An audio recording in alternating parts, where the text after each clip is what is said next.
Em nome do Pai, do Filho e do Espírito Santo. A graça de nosso Senhor Jesus Cristo, o amor do Pai, a comunhão do Espírito Santo estejam convosco.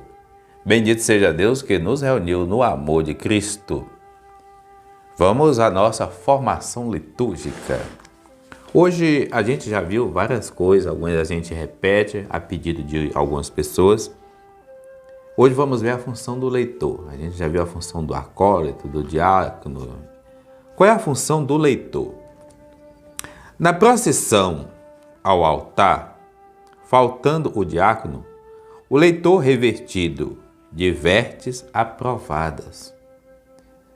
Gente, às vezes a pessoa usa uma camisa da pastoral e pergunta: eu preciso usar veste? Já pensou quanto estranho é um padre presidir uma missa sem batina?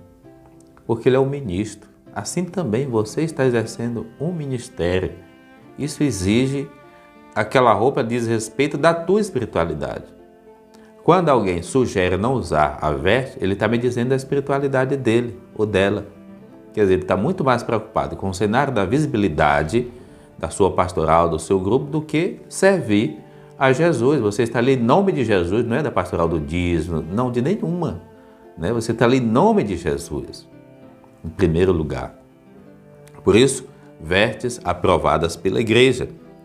Ele pode levar o evangeliário um pouco mais elevado, mais alto.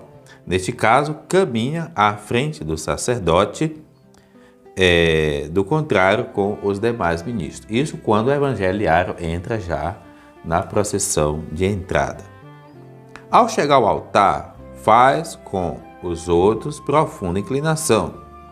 Se levar o evangeliário sobre o altar e depõe o evangeliário sobre ele. A seguir, ocupa com os demais ministros o seu lugar no presbitério. O leitor profere do ambão as leituras que procedem do evangelho. Não havendo salmista, pode proferir também o salmo responsorial depois da primeira leitura. Na falta de diácono, depois que o sacerdote faz a introdução, pode proferir do ambão as intenções da oração universal, que são as preces.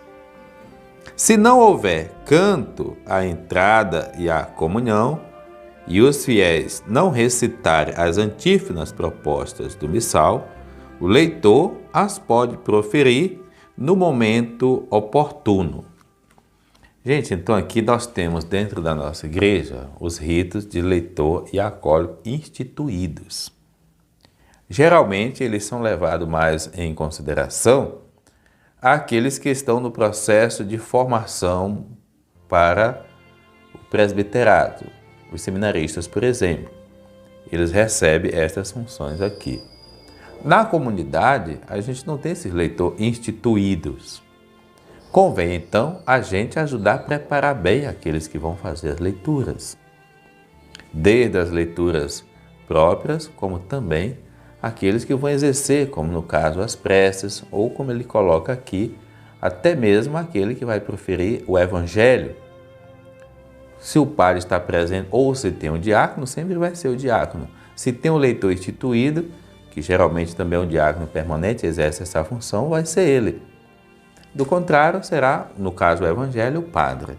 Mas, digamos, vamos usar a regra para todos que fazem a liturgia da palavra. Exige técnica, ou seja, postura, exige espiritualidade. Eu preciso saber o que eu vou ler.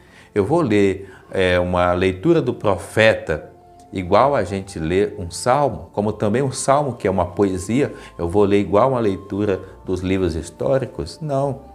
Eu tenho que saber qual é a espiritualidade daquele texto, qual é a espiritualidade que o autor do texto também está falando. Depois, preparar-se tecnicamente.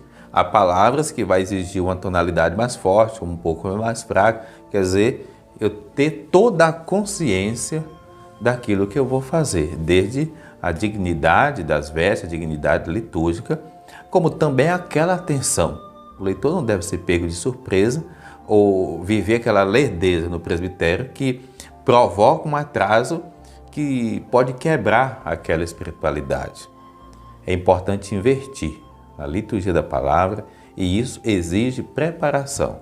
Na chamada liturgia do laço, é impossível você celebrar bem. E é imoral você não se preparar para celebrar algo tão precioso a todos nós, que é a liturgia. O Senhor nos abençoe, o Pai, o Filho, o Espírito Santo. Amém.